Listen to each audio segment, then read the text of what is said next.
Nakikipag-beef siya kay Cripply sa inggit nitong gago kasi kapag talo, hate ka ng mga tao pero like kapag nanalo.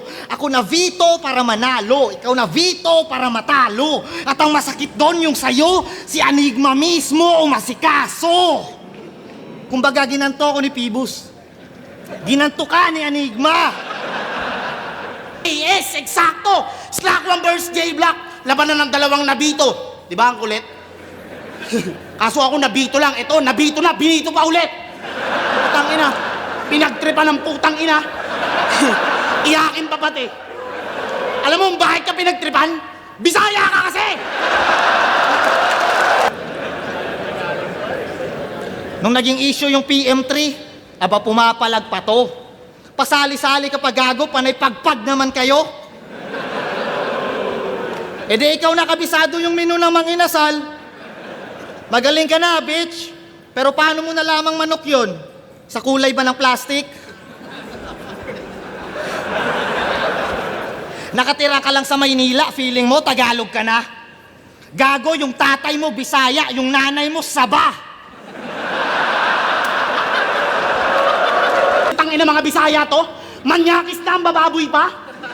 Ano ba yan sa Cebu? Pag 3 puno na ano nyo, backboy ka? Kawawa sa akin sa inyo ah. Ano bang akala nyo dyan sa ginagawa nyo maangas? Ulol, magyabang kayo sa akin kapag nagawa nyo yan sa Bayabas. Dahil ako sa...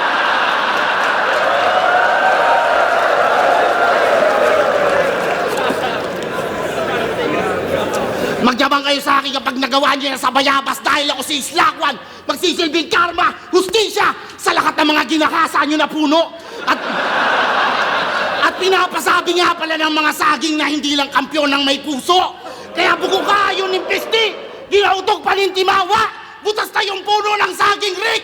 Nilabasan na yung Bisaya. Alam mo bang bad trip ako sa'yo? Naimbento yung veto dahil sa'yo, bro. At nataong Pasig pa to. Si boss ata nanloloko. Ano to, boss? Vito Soto? Comment section yung boboto neto? Like kung panalo si J-Block. Comment kung kamukha niya si Donatello. What's up, man ninja?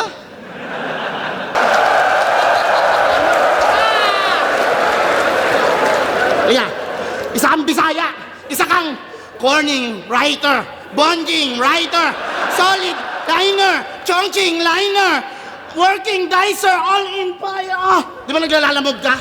Move it rider, toxic rider,